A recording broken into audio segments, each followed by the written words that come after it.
नमस्कार दोस्तों आज उल्टा चश्मा यूसी पर मैं आपकी मुलाकात देश की कुछ सांसदों से कराऊंगा।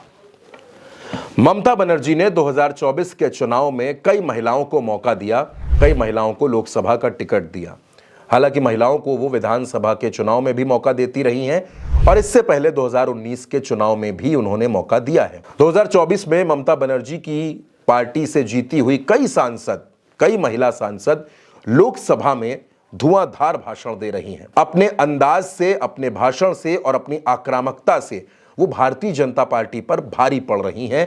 आज एक एक करके मैं उन तमाम सांसदों की मुलाकात आपसे कराऊंगा।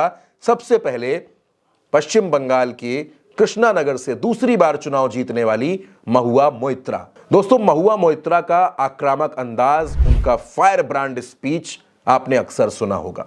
महुआ मोइत्रा वही हैं जिनकी सदस्यता 2024 के पहले सवालों को पूछने को लेकर जो उन पर आरोप लगे उसकी वजह से चली गई थी, लेकिन महुआ मोइत्रा दोबारा चुनाव जीतकर आई और दोबारा ज्यादा आक्रामक अंदाज में आई। अपने पहले ही भाषण में उन्होंने प्रधानमंत्री नरेंद्र मोदी को खूब घेरा और महुआ मोइत्रा विपक्ष की एक ऐसी सांसद हैं जो फर्राटेदार अंग्रेजी में सत्ता पक्ष की नींदें उड़ा देती हैं। Mr. Prime Minister, Honorable Prime Minister, I would really request you, since you've been here for the better half of 1 hour, ये भी सुनते हुए जाइए सर, डरिए मत सर, डरिए मत। 2 बार आ गए sir. You came to my area twice during the campaign sir, आज तो सुन के जाइए सर। महुआ मोइत्रा फैक्ट्स के साथ, आंकड़ों के साथ जब अपनी बात रखती हैं तो सत्ता पक्ष के पास जवाब नहीं होते हैं। महुआ मोइत्रा का अंदाज आपको जरूर देखना चाहिए। सवाल ये नहीं है कि बस्तियां किसने जलाई, सवाल यही है कि पागल के हाथ में माचिस किसने दी। अब दोस्तों, इस लिस्ट में एक और नाम जुड़ता है और वो नाम है पहली बार की सांसद, बेहद युवा, महज 31 साल की सायोनी घोष। सायोनी घोष भी चुनाव जीती हैं। पश्चिम बंगाल की जादवपुर सीट है, वहां से ये चुनाव जीतकर आई हैं। पश्चिम बंगाल तृणमूल यूथ कांग्रेस की स्टेट प्रेसिडेंट भी हैं। बांग्ला फिल्मों की एक्ट्रेस भी हैं और संसद में जब इन्होंने भाषण दिया, हालांकि कई बार ये भाषण दे चुकी हैं संसद में, लेकिन भाषण में जब इन्होंने ये बात बोली कि ये तो ट्रेलर है, पिक्चर अभी बाकी है, तो उस अंदाज पर खूब तालियां भी बजी। अरे अभी तो शुरुआत है, ये तो ट्रेलर है, पिक्चर बाकी है। सायोनी घोष जब अपनी बात रखती हैं तो उनकी बातों में भी फैक्ट होते हैं। अंग्रेजी और हिंदी दोनों भाषाओं में गजब की पकड़ रखने वाली, और बांग्ला बेहद शानदार बोलती हैं।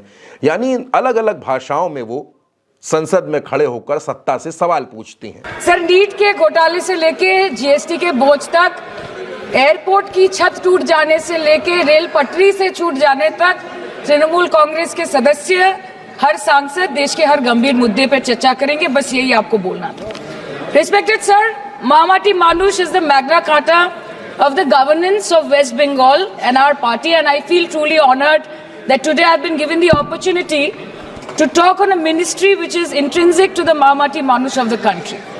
हमारे किसान अपनी मवेशी को, अपनी फसल को माँ की तरह पूछते हैं। जिस खेत में वो हल चलाते हैं उस जमीन को नमन करते हैं। But does this major sector get support from the government?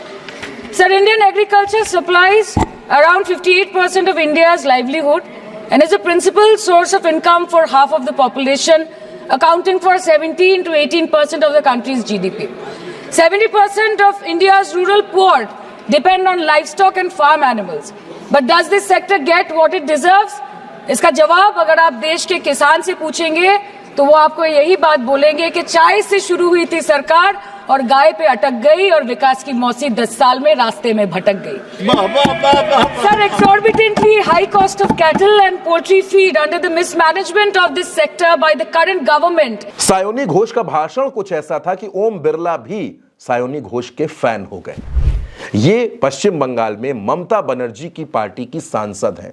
दरअसल ममता बनर्जी ने कई ऐसी महिलाओं को मौका दिया है जो बेहतरीन बोलती हैं, जिनकी लोगों के बीच में पॉपुलैरिटी बहुत ज्यादा है, बोलती भी अच्छा है, अपनी बात को रखने का तरीका भी बेहतरीन है और ममता बनर्जी ने एक और संदेश दिया, वो था आधी आबादी को मजबूत करने का, महिलाओं के प्रतिनिधित्व को संसद में और विधानसभा में बढ़ाने का। और सायोनी घोष के बाद दोस्तों एक नाम और रचना बनर्जी का आता है। रचना बनर्जी को आपने कई साल पहले एक फिल्म आई थी सूर्यवंशम, उसमें गौरी के किरदार में देखा होगा, जो जिनसे अमिताभ बच्चन उस फिल्म में प्रेम करते हैं। वो गौरी यानी कि रचना बनर्जी अब पश्चिम बंगाल में हुगली सीट से सांसद हैं। रचना बनर्जी भी शानदार बोलती हैं, धुआंधार भाषण देती हैं और ममता बनर्जी की बेहद भरोसेमंद और करीबी नेताओं में रचना बनर्जी का नाम आता है। रचना बनर्जी ने जब अपना पहला भाषण दिया तो पश्चिम बंगाल की पानी और किसानों की खेतों की समस्याओं को उठाया। The relentless Ganga river bank erosion in the Balaghar region is causing severe distress and devastation to the lives and the livelihoods of our citizens, sir. Speaker, sir, the Ganga river traverses through Hooghly districts, approximately 74 kilometers, sir, of which around 34 kilometers are urban and 44 kilometers are rural, sir. The rural stretch predominantly falls within this Balaghar block, sir. A more than 2 kilometer stretch of the riverbank area from Guptipara Ferry Ghat onwards in Balaghar is experiencing rapid erosion affecting our 9 Gram Panchayats, sir. और दोस्तों अभी ये list खत्म नहीं हुई है, क्योंकि पश्चिम बंगाल से जीती हुई महिलाओं की संख्या बहुत ज्यादा है। मेदिनीपुर की सीट से चुनाव जीती हैं जून मालिया। जून मालिया भी बंगाली फिल्मों की एक्ट्रेस रही हैं। जिंदगी बेहद संघर्षों से भरी रही है और जून मालिया अब मेदिनीपुर से सांसद हैं। और जून मालिया भी दोस्तों जब संसद में भाषण देती हैं, जब अपनी बात रखती हैं, वो सायोनी घोष के ठीक पीछे अक्सर बैठती हैं। जब वो भी अपनी बात रखती हैं तो दोस्तों उनके भाषण में भी आंकड़े होते हैं, फैक्ट होते हैं, और इसी वजह से भारतीय जनता पार्टी कई बार बैकफुट पर चली जाती है। दोस्तों विपक्ष बेहद मजबूत है, चाहे राहुल गांधी हो, अखिलेश यादव हो या तमाम चेहरे हों, या उत्तर प्रदेश से चुनाव जीतने वाले इकरा हसन, प्रिया सरोज, पुष्पेंद्र सरोज हों, उन सबके बीच में पश्चिम बंगाल की जो महिला सांसद हैं ये सबका ध्यान अपनी ओर खींच लेती हैं, क्योंकि अंग्रेजी में जब ये बोलती हैं या जब हिंदी में बोलती हैं, जब फैक्ट रखती हैं, आंकड़े रखती हैं, दस्तावेजों को जब पलटना शुरू करती हैं, जब अखबारों की कटिंग्स को, कई एप्लीकेशंस की फाइल को पलटना शुरू करती हैं, तो सत्ता पक्ष बेचैन होने लगता है कि न जाने कौन से आंकड़े के साथ ये सरकार के झूठे दावों की पोल खोल देंगी। और यही अंदाज जून मालिया का है। Kharagpur, as we all know, madam, is the oldest and the busiest junction station in southeastern railway zone, which after Howrah. Honorable madam, approximately 13 to 15,000 households with the population comprising of 70 to 80,000 reside on land owned by the railways in Kharagpur. And they've been residing there for more than 50 years, madam.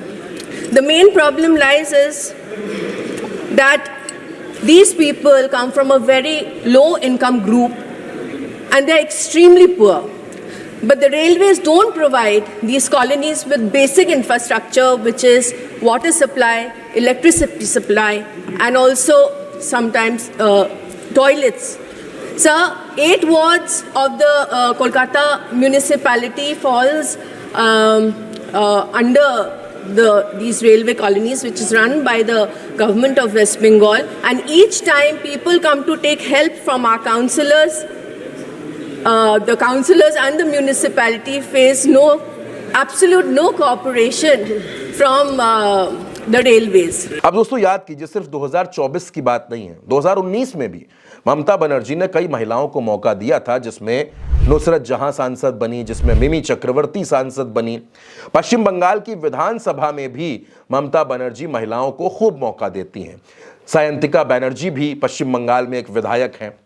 यानी ममता बनर्जी जो मां माटी मानुष की बात करती हैं, वो ममता बनर्जी आज की तारीख में अगर मैं ये कहूं कि इस देश में महिलाओं को सबसे ज्यादा मौका देने वाली नेता हैं, ममता बनर्जी की वजह से लोकसभा में, विधानसभा में महिलाओं का प्रतिनिधित्व बढ़ रहा है, तो ये कोई गलत बात नहीं है। अखिलेश यादव ने भी महिलाओं को मौका दिया है, चाहे वो डिंपल यादव हो, चाहे वो इकरा हसन हो, चाहे वो प्रिया सरोज हो, चाहे वो रुचिवीरा हो, तमाम महिला सांसदों को अखिलेश ने मौका दिया है। लेकिन ममता बनर्जी जिस तरह से महिलाओं को आगे बढ़ा रही हैं, जिस तरह से उनको टिकट दे रही हैं, उनको अपनी बात रखने का मौका दे रही हैं, और जितना एक अच्छे माहौल में वो अपनी सांसदों से मिलती हैं, उनकी बात सुनती हैं, उनकी राय मानती हैं, उनको मौका देती हैं, दोस्तों लोकतंत्र में ये महिलाओं को मजबूत करने की सबसे सशक्त तस्वीर है, जो पश्चिम बंगाल से आती है, ममता दीदी के राज्य से आती है। दोस्तों इन तमाम सांसदों के बारे में आपके मन में अगर कोई सुझाव हो, कोई सवाल हो या अपनी कोई राय हो तो वो कमेंट बॉक्स में हमें ज़रूर भेजिएगा। ये खबर आप उल्टा चश्मा यूसी पर देख रहे थे, और अगर आपने चैनल को अब तक सब्सक्राइब नहीं किया है तो सब्सक्राइब ज़रूर करें। नमस्कार।